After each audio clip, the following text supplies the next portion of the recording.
Hi guys, my name is Paul and today I'm gonna show you how to make a restaurant quality beef stock at home.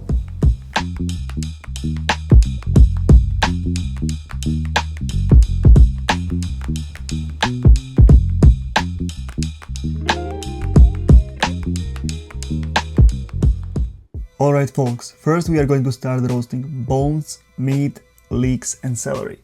Pay attention to clean all the dirt between the layers of leek. Add 3 stones of celery, a little bit of olive oil, salt, and we are going to roast it in preheated oven on 220 degrees Celsius or 420 degrees Fahrenheit for about half an hour. And now it's time to prep the vegetables. Slice 2 onions in half so it will give us a bigger area that we can roast. Roughly cut 3 pieces of carrot. Occasionally check if you are not burning the vegetable. Don't forget, we are looking for a nice brown color, but don't go too far. Slice the mushrooms in half. Same thing with 3 pieces of garlic, cut them in half. And now it's time to saute all the vegetable we got. You're gonna need a 1 large pot. Yes, exactly, 1 large pot where we're gonna add a little bit of olive oil and start placing the onions, garlic facing down and let them roast for a few minutes. Once they get some color, we are going to turn them over and roast them also from the other side. Then we are going to add carrots, 4 pieces of fresh bay leaf, sliced mushrooms, and 2 whole tomatoes. Quick tip, when you are going to open the oven to check how the bones are doing, make sure your AC is on or the windows are open so you're not gonna set the fire alarm on, as I did, twice. Now when everything is evenly roasted, I'm going to transfer it to the pot. It is the same pot where we saute all the vegetable, so we can start cooking it. Don't forget to scrape all the small parts. We are trying to use as much as we can. That's why. Now very important part, we're gonna deglaze this with the boiling water and we're gonna remove all the flavor and we're gonna put it back to the pot. Yes, exactly as he said.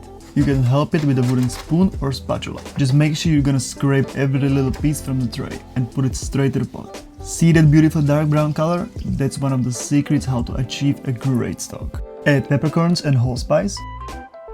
Now we are going to cover it with the ice. You may ask why ice? So, the theory behind this is that on different kind of temperatures you are unlocking different flavors. So if you are going to start with your regular tap water, that's about 20 degrees Celsius, you are not going to unlock the flavors under the 20 degrees Celsius. But if you're going to lower the temperature and start with the ice, you're going to unlock much more flavors during the cooking process. And now when everything is in a pot, you're gonna let it cook for 5 hours on a low heat, no stirring, just occasionally you can skim the top to remove the fat and that's it. See you in 5 hours. Let me correct myself real quick. You have to cook it at least for 6 to 8 hours or even better overnight to extract most of the flavors. Now 30 minutes before the end, I always add soft herbs like thyme, parsley and coriander. These herbs doesn't need to be cooked for 6 hours or more. You will cook off all the flavors from it. But when you add them 30 minutes before the end, you will extract all the flavors and none of it get lost. Another quick tip, never ever reach boiling point when cooking a stock. When you're cooking a beef stock and it's gonna start boiling, all the fat and water could emulsify and your stock will become cloudy. To prevent that, try to cook it low and slow. It has been a little bit longer than 5 hours, but now the beef stock is ready. And all there is left to do is to strain it, but first we are going to remove all the bones and as much vegetable as we can. And don't worry about the small parts that you can't reach. We are going to strain it, so we are gonna be left with beautiful clear stock that is full of nutrients that our body needs. Just look at the beautiful color. Wow. And now a quick cinematic moment.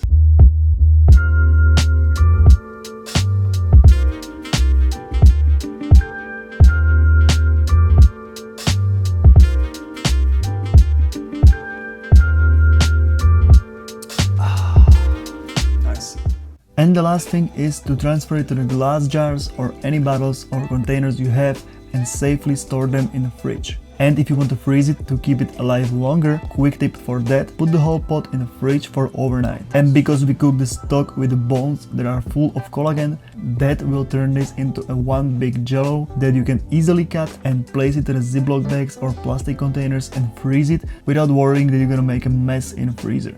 Thank you guys for watching. I hope you learned something new. If you did, please like and subscribe. And if you have any questions, leave a comment and I will see you in the next week.